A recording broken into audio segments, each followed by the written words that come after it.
Bonjour tout le monde et bienvenue à notre 10e réunion du club de lecture Quelqu'un aurait dû nous le dire. Enfin, c'est le club de lecture des 3 principes sur le thème Quelqu'un aurait dû nous le dire de Jack Pransky. Et aujourd'hui, on va discuter du 10e chapitre et de toute la fin du livre. Et le 10e chapitre s'intitule « Nous ne sommes coincés qu'autant que nous pensons l'être, ni plus ni moins ». Alors, qu'avez-vous pensé de ce chapitre? Lionel. Bon, allez, pourquoi pas, pourquoi pas. Je l'ai bien mérité celle-là. Bon, là, j'ai adoré déjà ce chapitre. J'ai trouvé assez dense, parce que c'est vrai qu'il y avait pas mal d'histoires. Euh, L'histoire de Maria m'a beaucoup touché. Donc c'est une personne qui a des problèmes voilà, dans son couple. Et quand elle rencontre Jack et Gabriella aussi, Maldonado, je crois, elle est vraiment elle traverse vraiment une phase difficile. Je me rappelle qu'elle dit oui, je suis malade, mes enfants sont malades, mon mari est malade. Et à l'espace de quelques semaines ou de quelques mois, on voit vraiment un changement radical et positif dans sa façon de percevoir la vie et qui conduit aussi à des résultats positifs puisque elle a une expérience au travail intéressante. Elle finit par quitter son mari, par avoir un logement avec ses enfants. Et c'est vrai que quand j'ai vu cette histoire, je me suis dit, waouh, là, on a vraiment un exemple de changement concret, euh, comme quoi rien n'est jamais perdu, en fait. Et c'est vrai que ce titre résonne aussi. On est bloqué qu'au niveau auquel on le croit. Et c'est vrai qu'à partir du moment où où Marie a vu les choses différemment, elle a commencé à avoir de nouvelles possibilités, de nouvelles opportunités dans sa vie. Et c'est vraiment, je trouve ça assez phénoménal, ce changement positif et très inspirant.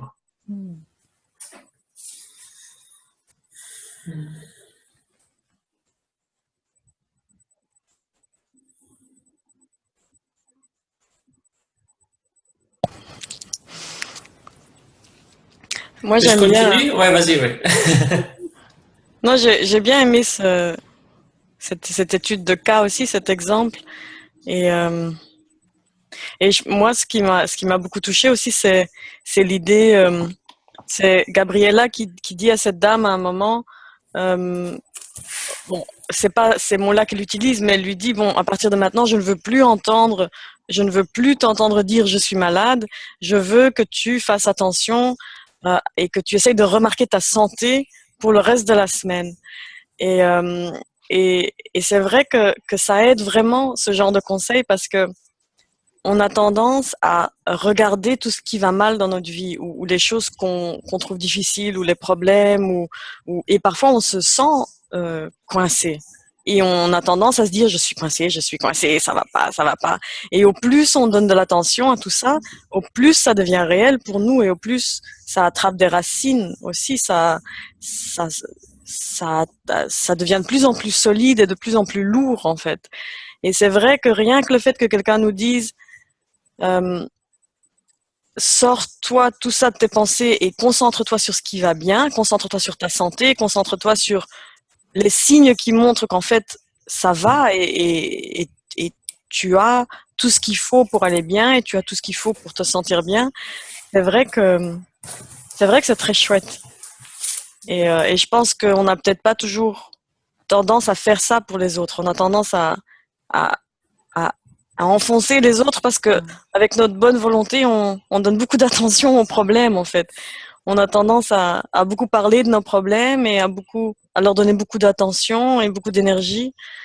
Et j'aime bien cette idée de donner un peu plus d'attention à notre santé, de donner plus d'attention à ce qui va bien, à ce qui fonctionne bien. Et quelque part, Quand on donne beaucoup d'attention à quelque chose, ça grandit aussi, ça prend plus de place dans notre expérience, dans notre vie. Souvent, tout ce qui est négatif, en fait, quand on regarde le côté négatif des choses, à force, ça devient une habitude. Donc, on regarde toujours dans ce sens-là. Ce qui fait que c'est vrai qu'on n'a pas du tout l'habitude de regarder du côté de la santé. On n'a vraiment pas, on n'est pas habitué à faire ça.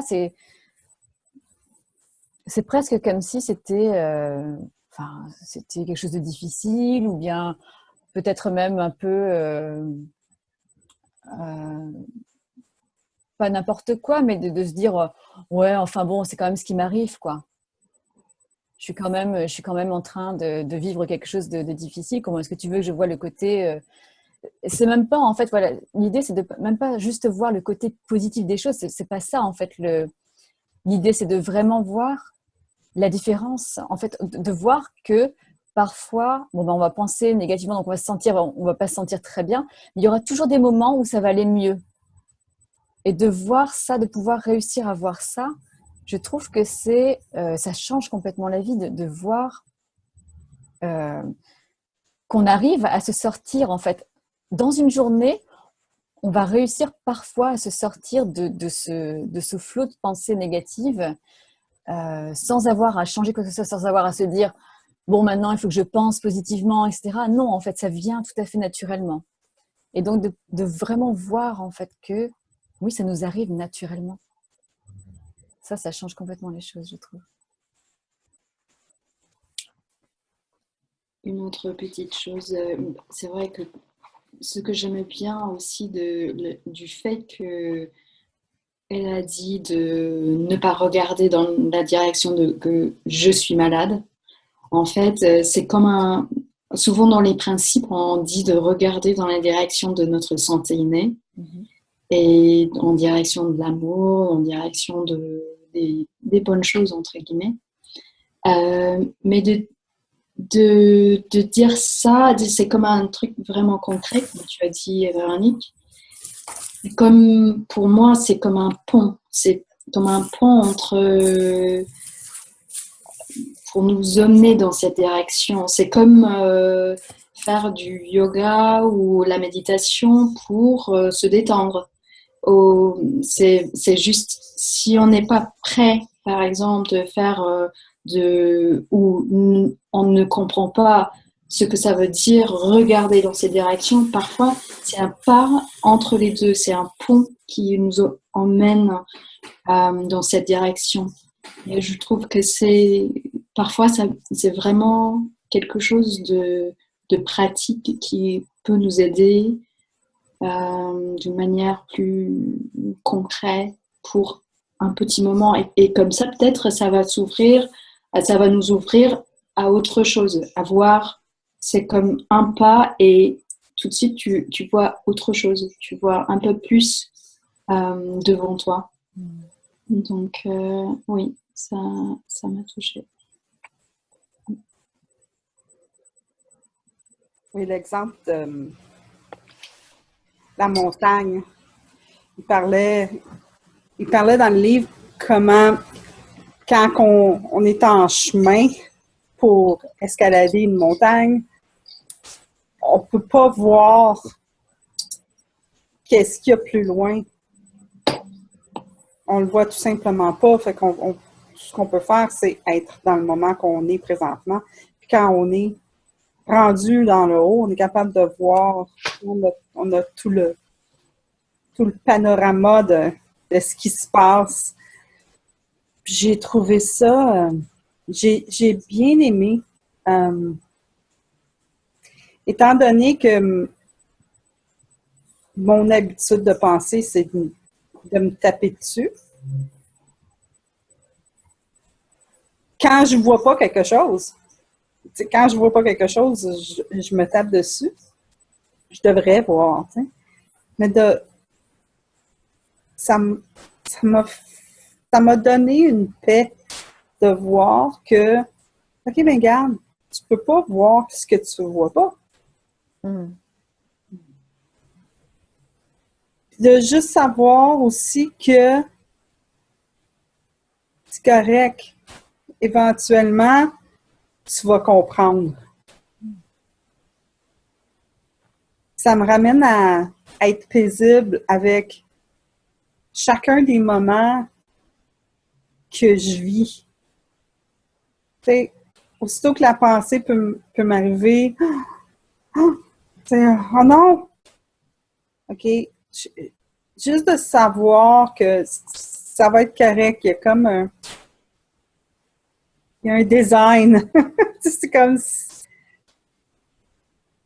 j'ai vraiment aimé.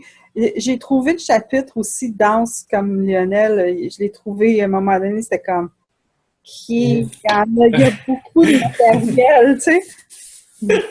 Mais ma section préférée a été la dernière histoire où il parle avec la dame qui dit j'ai besoin de ton aide et qu'elle saisit que toute sa vie, elle l'a inventé. Elle a inventé tout ce qui se passait. J'ai beaucoup aimé la section, j'ai même préparé une image à mettre sur ma page Facebook.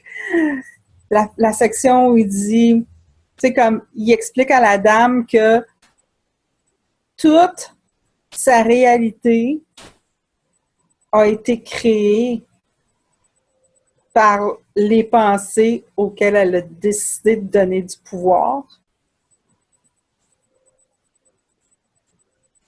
Puis, elle saisit ça, puis là, après ça, il dit « Et devine quoi? » Parce que la dame a des problèmes avec sa mère. Elle dit que sa mère fait tout pour l'écraser et elle n'est pas fine avec elle, finalement. Puis elle dit, une fois qu'elle a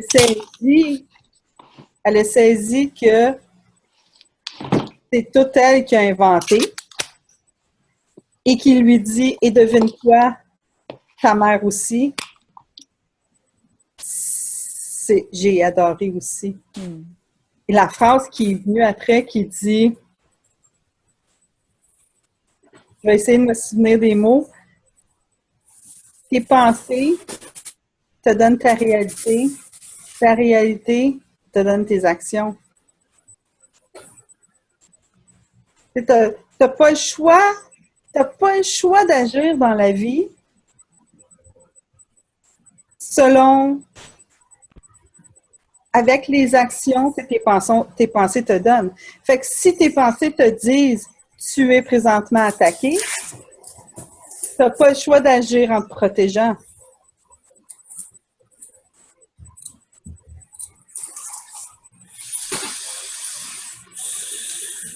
J'ai trouvé... et c'est innocent. C'est pas... On se lève pas le matin en se disant « Aujourd'hui, je vais me protéger de tout. » Non, pas ce qu'on fait. On pense qu'on se fait attaquer et c'est la réalité. Que ça soit verbal ou que ça soit physique. Ou que, je veux dire... Non, pas physique. Physique, on ne peut pas le penser. C'est vraiment attaqué, là. Mais ce que tu fais avec, quand même, c'est... Comme la dame qui expliquait, je me suis fait attaquer physiquement, mais au moment où ça m'est arrivé, j'ai été capable de voir. C'est pas dans le chapitre. J'ai eu une conversation avec une dame, ça vient de m'apparaître. La dame expliquait qu'elle avait été physiquement attaquée et elle aurait pu inventer que c'était à cause de quelque chose qu'elle avait fait. Et au moment où elle a été attaquée, elle a saisi que ça n'avait rien à voir avec elle. C'est la puissance des 3 principes de comprendre ça. Ce que je trouve peut-être important à rajouter, et ça c'est juste, c'est ma petite parenthèse coach 3 principes, donc vous m'excuserez. C'est, je pense qu'il y a plusieurs niveaux dans notre compréhension de ce que signifient les 3 principes et ce qui en découle et quelles sont les conséquences de comprendre les 3 principes. Et je pense que c'est important juste de noter que, en premier lieu, on peut se dire, oui, si j'ai pensé que j'étais attaquée, c'est automatique que je vais me protéger. Et c'est un peu ce que tu as dit de, oui, on n'a pas le choix. Si on pense ça, on va agir comme ça. Et si on pense autrement, on va agir comme ça. Mais ce que moi je trouve génial, c'est que avec un peu plus de compréhension, on commence à voir que même si on pense quelque chose, on a encore moyen d'avoir une certaine distance par rapport à ce qu'on a pensé et de pas forcément agir par rapport à ce qu'on a pensé. C'est-à-dire que moi, souvent, quelqu'un me dit quelque chose et je le prends mal et je me dis mais c'est pas possible qu'est-ce qui enfin c'est inacceptable et personne ne devrait me parler comme ça et je vois ce moulin comme ça dans ma tête mais j'ai assez de distance pour savoir que ok ce sont juste des pensées et je suis en train de me faire toute une histoire et j'ai réagi à mes pensées et c'est pas grave et je vais pas forcément agir par rapport à ça, c'est-à-dire que je vais pas forcément. Avant, j'aurais dit à la personne, c'est inacceptable, je ne veux pas que tu me parles comme ça. Et maintenant, je prends un peu de distance et je me dis, c'est moi qui ai créé ce sentiment en moi. C'est pas ce que cette personne a dit, c'est moi qui ai réagi d'une certaine façon. Et je suis peut-être pas obligée d'attaquer cette personne en retour. Je suis pas obligée d'envenimer la situation ou de faire une remarque désagréable. Or qu'avant, j'aurais réagi au quart de tour, j'aurais dit tu me fais du mal, je te fais du mal. Et maintenant, c'est un peu différent. C'est-à-dire que même si je pense plein de choses désagréables et qui par le passé m'auraient incité à prendre revanche, maintenant je pense les mêmes choses, mais je me dis ok, je pense ça et alors? C'est moi qui ai inventé tous ces trucs de toute façon. Ça m'est arrivé cette semaine. Hum? Ça m'est arrivé quelque chose dans le style que j'ai saisi. Il y a quelqu'un qui m'a écrit quelque chose et ma pensée, puis tout se passait par texte. Vous savez, par texte, hein, c'est facile de, en plus de ça, rajouter une tonalité. Mais la pensée qui m'est venue, c'est comment ose-t-il? Et puis là, je réagissais. Et j'ai vu aussi que lui-même avait une pensée parce que lui aussi réagissait. Et on a vu des petits va-et-vient comme ça, jusqu'à temps qu'ils me disent comment ça va. Puis là, j'étais comme, non mais, puis je me suis vue, là, j'y écrit, présentement, je suis en train de me débattre avec la pensée comment ose-t-il?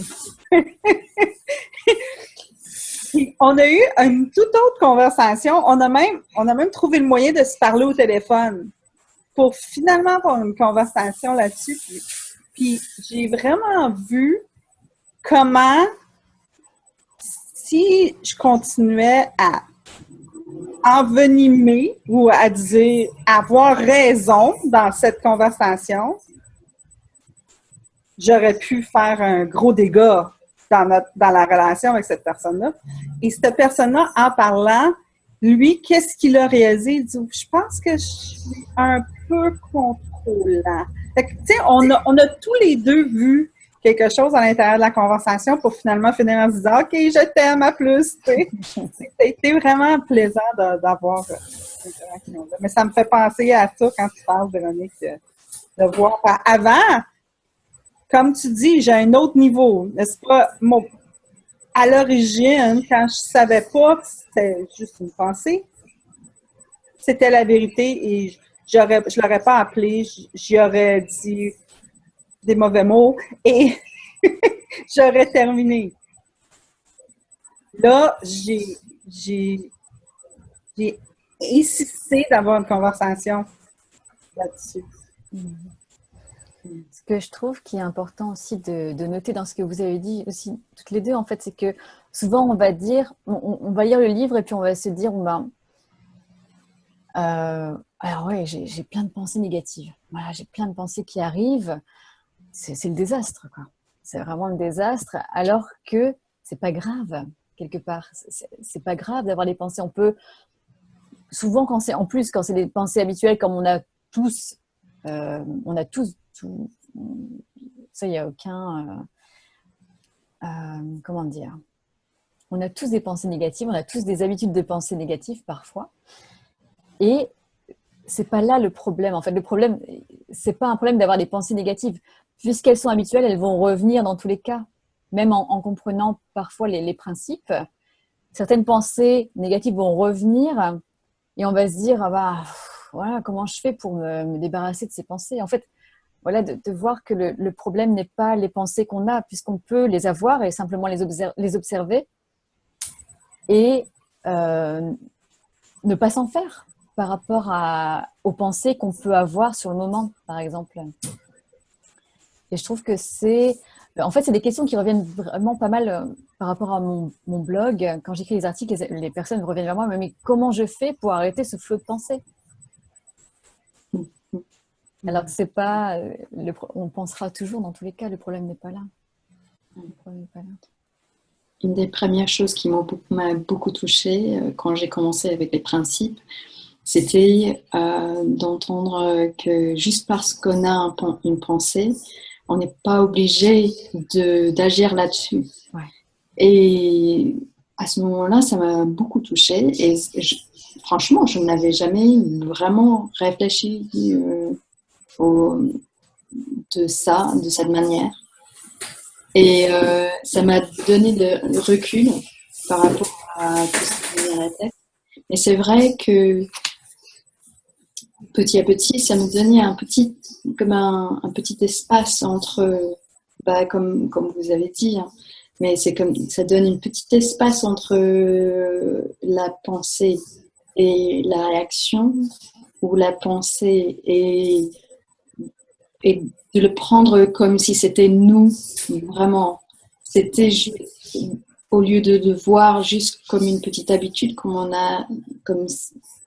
ce qu'on a fait pendant longtemps, peut-être, parce qu'à un moment ou un autre, il est venu à notre tête ça est venu comme ça, mais on le prend souvent comme une caractéristique que c'est nous qui nous faisons comme ça.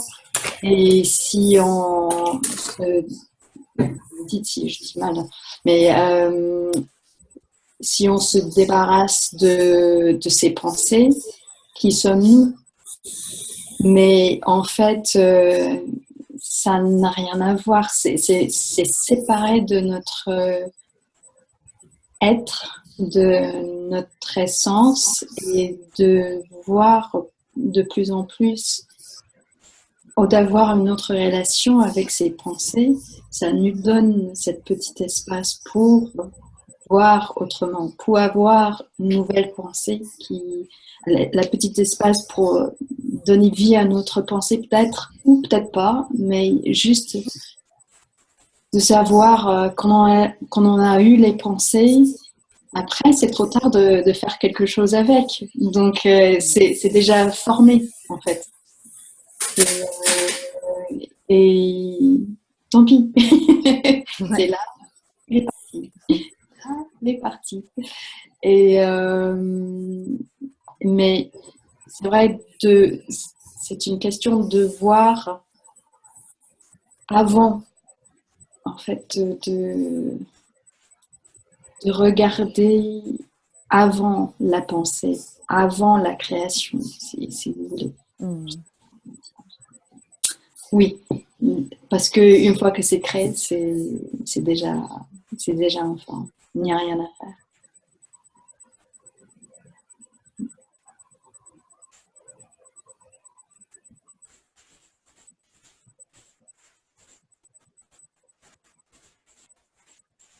J'ai une question pour vous quatre. Vous savez, il y a une section dans le livre où Jack explique si vous avez la pensée et si Si quelqu'un vous dit, je pense que c'est ça qu'il dit, si quelqu'un vous dit que vous êtes stupide,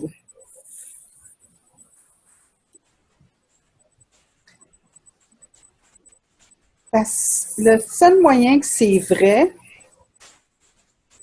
c'est si vous le pensez, ou pas vrai, mais réel. Vous vous souvenez, Réel pour nous.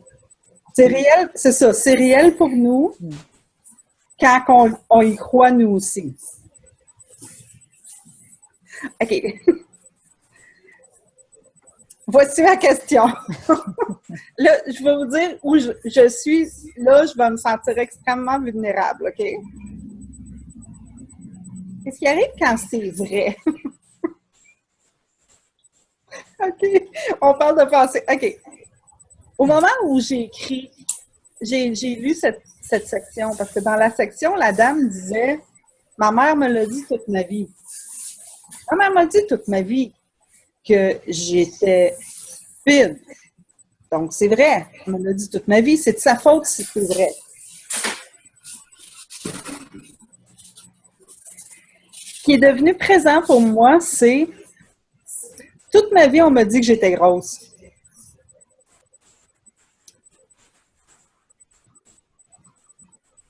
Puis c'est vrai. Vous comprenez? C'est vrai, c'est physique. C'est comme être stupide, c'est comme... Ben non.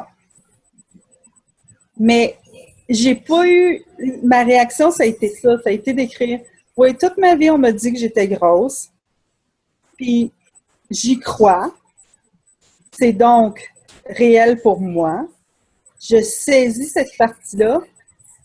La partie que je saisis pas, c'est que quand je regarde dans le miroir, c'est aussi physiquement là. C'est aussi physiquement vrai.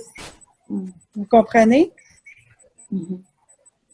Fait que, tu sais, j'ai écrit la pensée là, puis je me suis dit, quand on va être offline, je vais parler aux filles. Mais là, je trouve que c'est ça arrive bien, puis j'aimerais ça avoir ce que vous en pensez. J'ai juste une petite chose qui vient à la tête. Oui. Et je ne sais pas si ça va te parler ou pas, je ne sais pas. Mais quand j'étais jeune, ma mère m'a dit, c'est con, hein, mais t'es du signe cancer, dans le signe dans le zodiaque. Donc, tu vas avoir tendance d'être hypersensible, donc il faut que tu te protèges. Donc, j'ai dit, oh, oui. Mais après, une fois que quelque chose m'est passé et je me suis dit, et ça m'a touchée, je me suis dit, ah, peut-être c'est vrai. Et plus que quelque chose m'avait parlé dans ce qu'elle avait dit, je pense. Et donc, j'avais pris quelque chose de ça comme si c'était vrai. Donc, en fait, tout ce que je voyais, c'était quelque chose pour me dire que c'était la vérité, en fait. Donc, où je regardais, je voyais la preuve, si tu veux. Donc, j'ai créé ça. J'ai passé, je me souviens, j'avais passé, je ne sais pas, du temps en pensant à des stratégies pour comment je pourrais me protéger dans cette situation, une autre situation. Si ça se passe, qu'est-ce que je vais faire? J'avais je ne sais pas quel âge j'avais, j'étais très très jeune.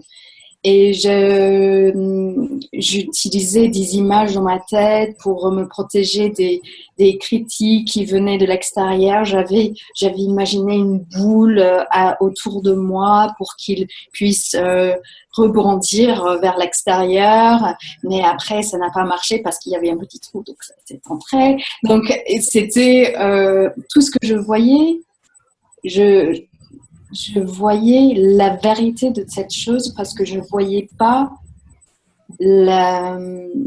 le fait que c'était juste une pensée que j'enregistrais de plus en plus dans ma tête. Et je faisais encore et encore et encore. Et c'est ce qu'on dit, c'est une croyance. Ça devient une croyance. Mais c'est comme on avait parlé de ça un autre jour, et on avait parlé des croyances, et on sait que c'est une pensée, c'est juste une pensée qu'on a cru beaucoup de fois. Parfois, il y a plusieurs gens qui pensent, mais ça reste qu'une pensée, en fait. Et plus plus j'ai vu ça au cours des années, en fait, c'était pendant les principes, en fait, j'ai pu voir ce que je faisais parce que je croyais que c'était vrai. Mais c'était juste les petits, comment est-ce qu'on dit, le trigger. Les déclencheurs. Les déclencheurs, oui, merci. Donc, des déclencheurs, dans cette situation, ça se passe, mais j'étais même pas consciente de ce que je faisais. J'étais même pas consciente parfois des déclencheurs, en fait, qui commençaient une série de pensées après qui coinçaient cette croyance en place. Et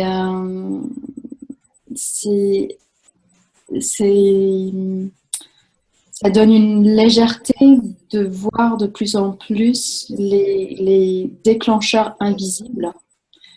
Et puis aussi d'avoir cette autre perspective sur les petit à petit, mais sur les pensées. Je pense que ça est sur les croyances, les pensées. Et comme ça, on a la possibilité d'avoir cet espace pour voir autre chose et de voir qu'il y a tellement d'autres possibilités dans la vie. Je ne sais pas si ça... C'est ce qui me vient. On va répondre chacun à notre tour et puis Jasmine nous fera un débrief de ce qui a été utile et pas. Moi, j'ai entendu quelque chose d'un peu différent dans ta question. En fait, je pense que ce qui est important comme distinction, c'est d'entendre quelque chose comme une simple observation. Par exemple, tu as tel poids. Tu vois, c'est visible sur la balance. Tu as un certain poids et tu as un certain poids par rapport à ta taille. Tu vois, c'est objectif et selon certains critères, tu tombes dans la catégorie mince, très mince, normale, grosse. Tu vois, c'est un peu des trucs qu'on a inventés. C'est des tables qui correspondent à effectivement juste une description. Mais après, l'autre partie, c'est est-ce que tu vois ça comme juste une description de ton poids comme chiffre ou est-ce que tu t'identifies à ça? Est-ce que c'est quelque chose, est-ce que tu vois ça comme ton identité ou juste un truc qu'on peut observer, tu vois, comme tu es blonde, tu as telle taille, tu as tel poids? Ce sont juste des faits. Ou est-ce que finalement, ce qui t'a le plus fait de mal, c'est que tu as pris ça comme un élément constitutif de qui tu es, ton identité la plus profonde, genre je suis grosse. Genre je suis égale grosse, c'est qui je suis. Et là, effectivement, je pense que c'est de ça dont Jack parle. C'est qu'il dit, oui, les gens nous disent des choses comme ça, mais c'est pas pour ça que ça doit nous définir. Parce que même si on te dit tu es bête, ben, objectivement, c'est possible. Tu vois, c'est possible. Il y a des gens qui objectivement n'ont pas un IQ très élevé, Mais à la limite, c'est pas très grave. On a l'IQ qu'on a et puis on fait avec.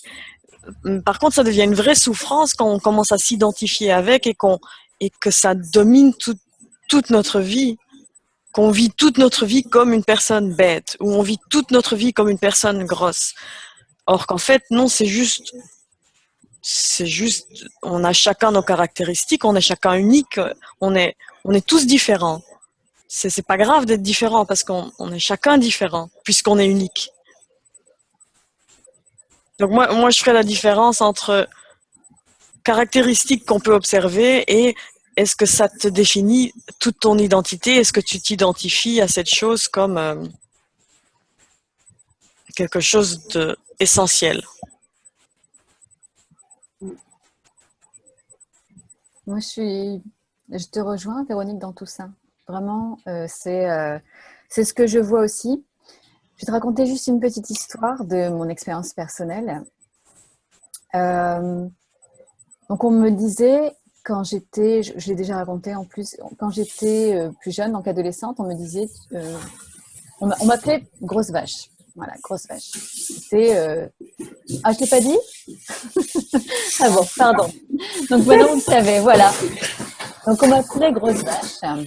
Et donc, comme ça revenait régulièrement, je me suis quand même posé des questions. D'accord? Je me suis posé des questions et je me suis regardée dans la glace et je me dis, ah, c'est vrai.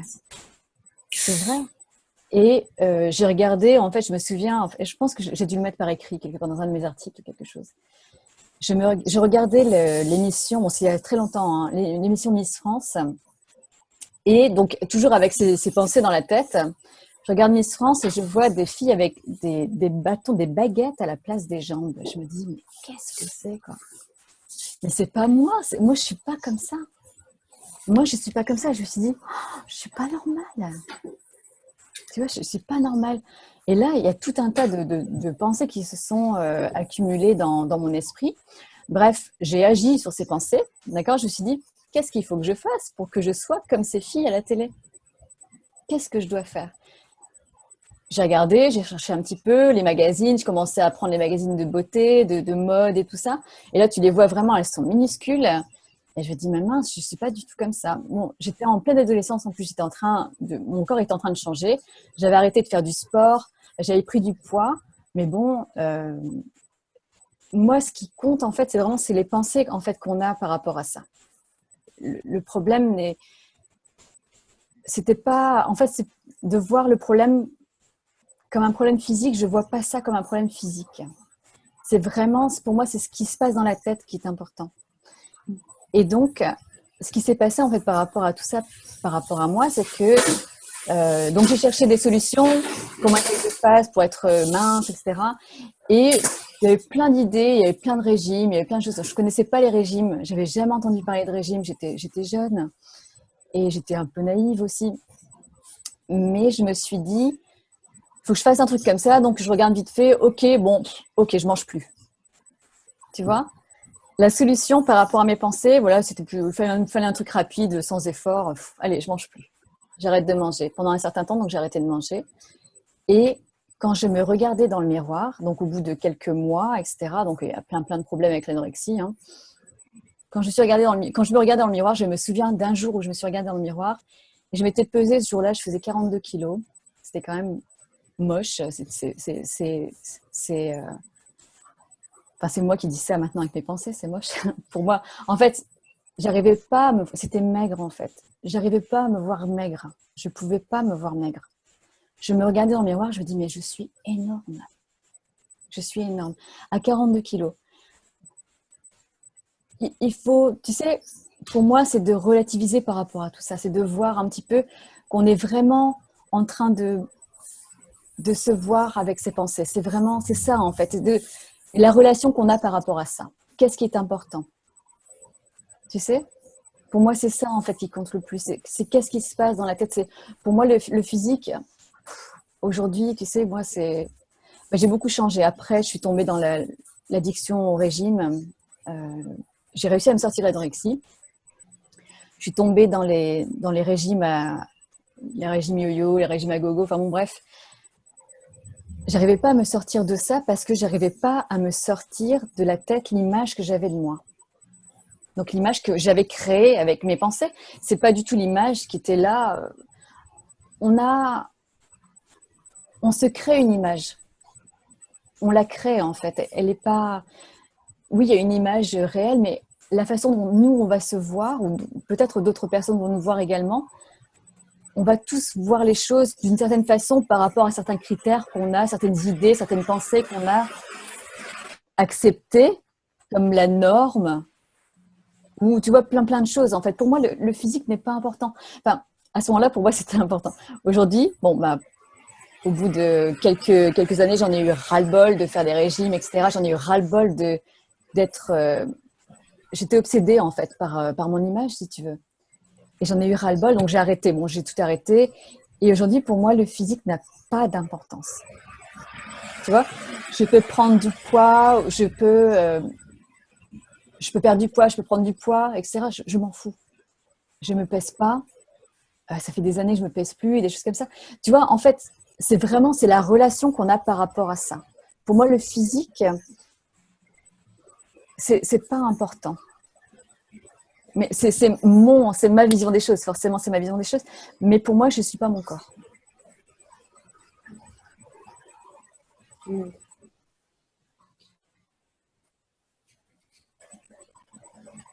Martien, pour parler, Lionel, est-ce que tu voulais dire quelque chose?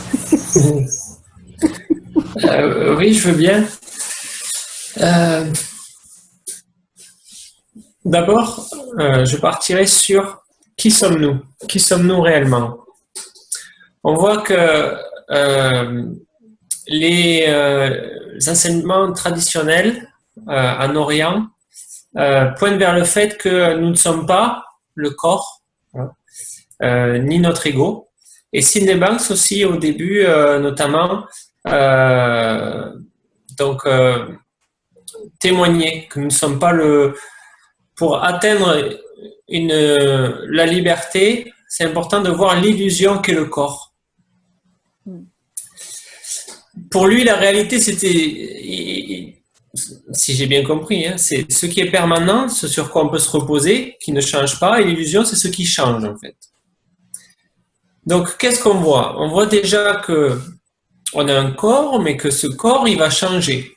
Donc déjà, on se dit, oula, alors ce corps, du début jusqu'à la fin de notre vie, on voit qu'il est modifié. Et on voit qu'il y a une autre part de nous qui est toujours là, toujours, on va dire, tranquille. C'est la part qui observe, la conscience, qui est la porte vers la conscience universelle. Donc déjà, qui sommes-nous?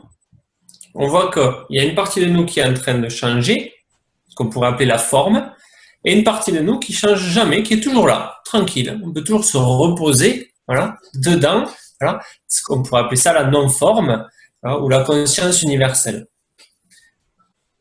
Et plus on se rappelle qui on est, plus notre niveau déjà de bonheur et de liberté augmente. D'ailleurs, on retrouve ça aussi dans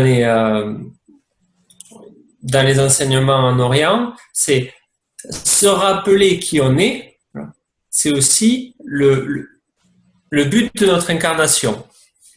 Et par exemple, chez les bouddhistes ou chez les hindous, on appelle la réalité que l'on perçoit de la forme, ils appellent ça Maya, qui est le monde, le voile de l'illusion. Et en fait, c'est comme si on était dans un rêve et on s'éveillait au rêve. On se rappelle en fait que nous sommes quelque chose, voilà, une sorte d'énergie de conscience qui crée des formes. Tu me suis jusque-là, Jasmine?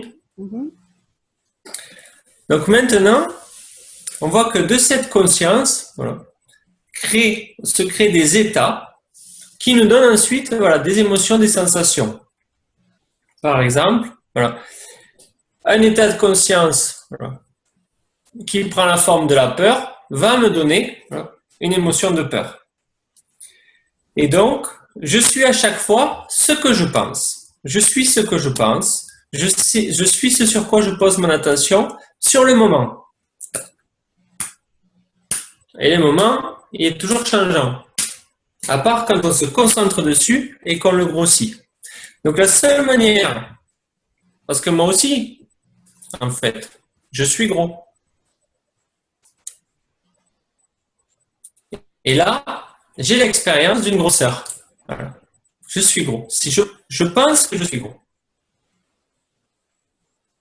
En fait, je ne suis pas gros, c'est juste que je pense que je suis gros. C'est comme quand Sydney avait eu la réalisation, mais je ne suis pas insécure. Je pense juste que je suis insécure. Tu vois? C'est vraiment à chaque fois, qu'est-ce qu'on va projeter comme réalité? Donc déjà, tu vois que c'est ta perception moment sur moment après moment.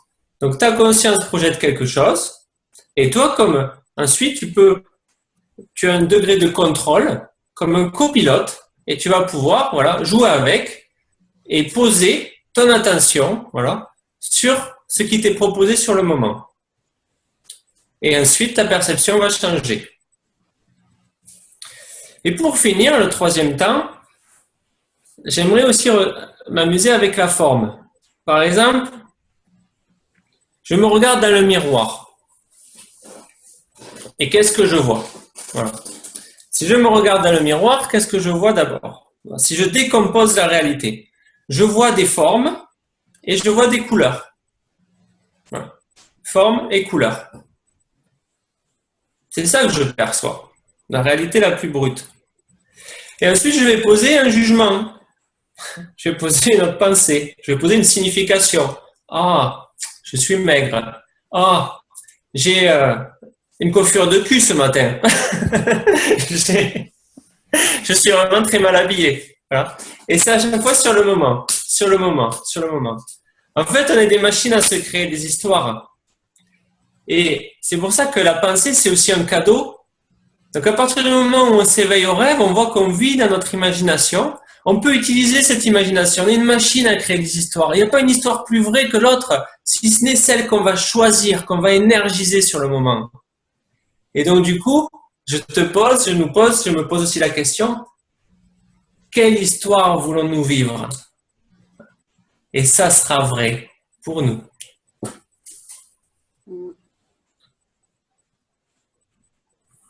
Oh, wow. Euh, Je pense que je vais vous réécouter un après l'autre. Mais je vous remercie. Ce qui est présent pour moi, c'est que il y a des jours où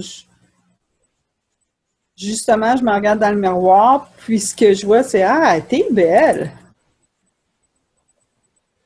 Puis, je suis tellement...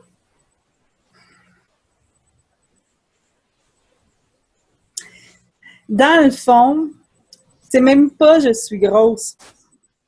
C'est... J'ai associé que mon poids, hein, Véronique? Que mon poids égalait que je suis laide. Tu sais? Fait que les jours où je me regarde dans le miroir et que je me dis je suis belle, c'est comme ma pensée va tout de suite à ouais, mais t'es encore grosse? Ah, mais t'es encore grosse. Et là j'ai des. À force de travailler avec les trois principes, là, c'est des conflits. C'est comme, C'est comme.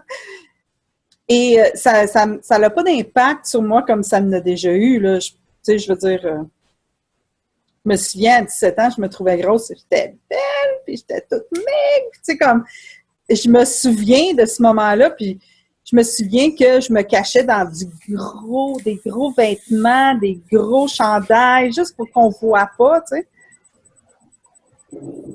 Fait que je le sais que c'est mental, mais j'avais quand même de la difficulté à distinguer les deux. Mais je peux voir que, tu sais, oups, je peux voir que j'ai encore de la distinction à trouver et que ça n'a pas autant de poids que ça l'avait. Tu sais, c'est plus léger, c'est comme plus... tu sais.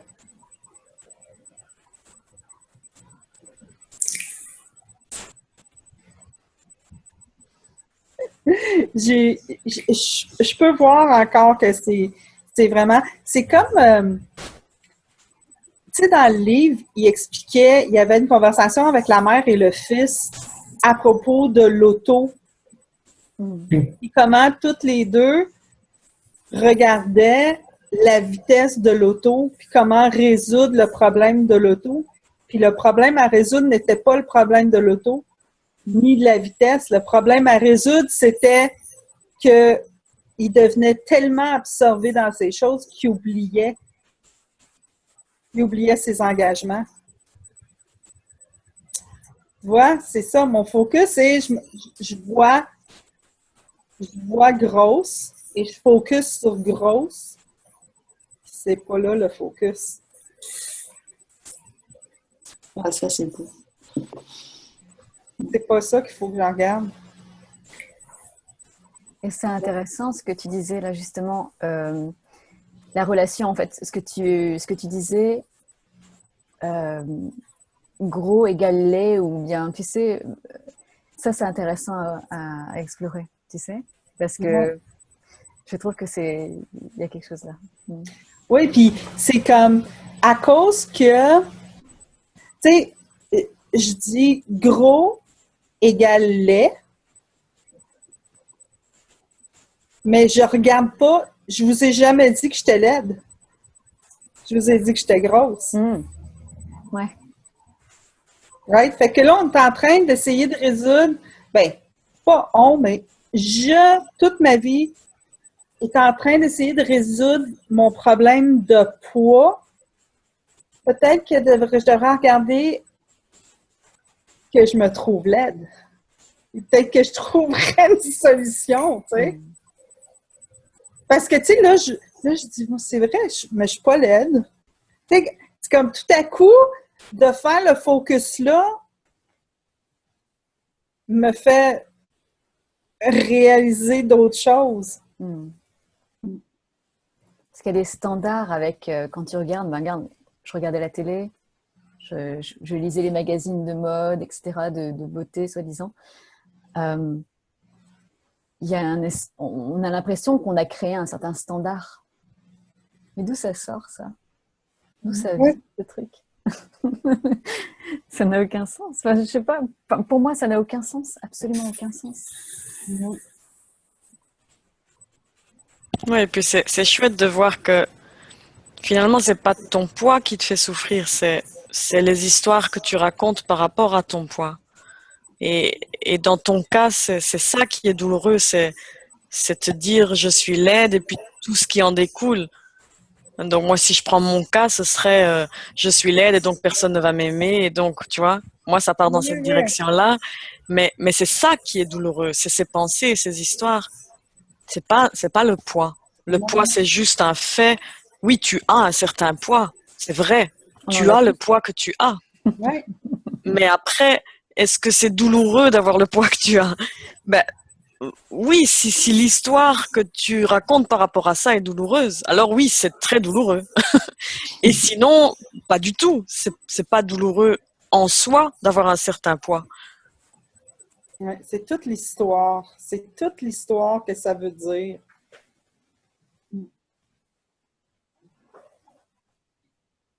Wow! C'est vrai. Tu sais, comme maintenant, là,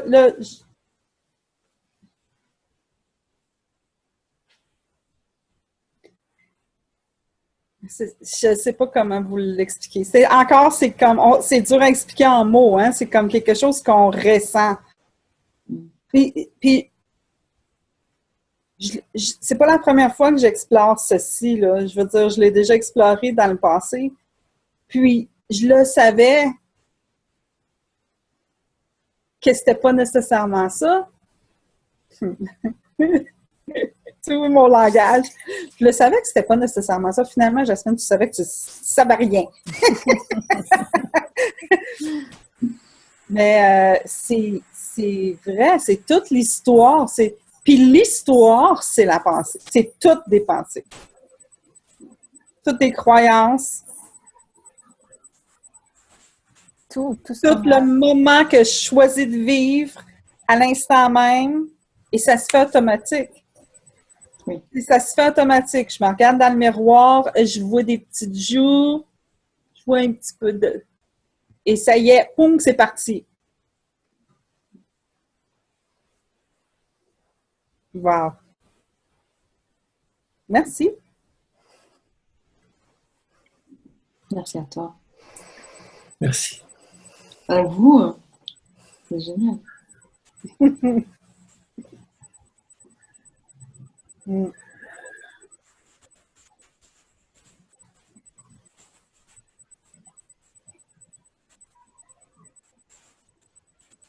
Ah, la pensée, la conscience et l'esprit. What the power!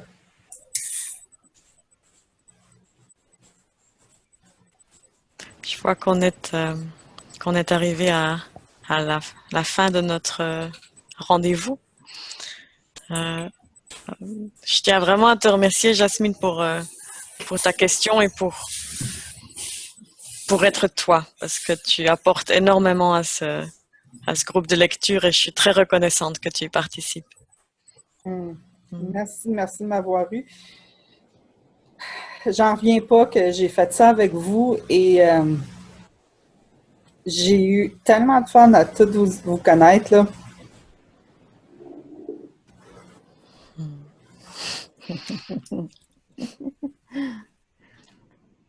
Et ce n'est qu'un début. Oui, j'allais dire. Oui. Moi, oui, j'ai pas fini. On a encore essayé. Le fun ne fait que commencer. Oui. Oui.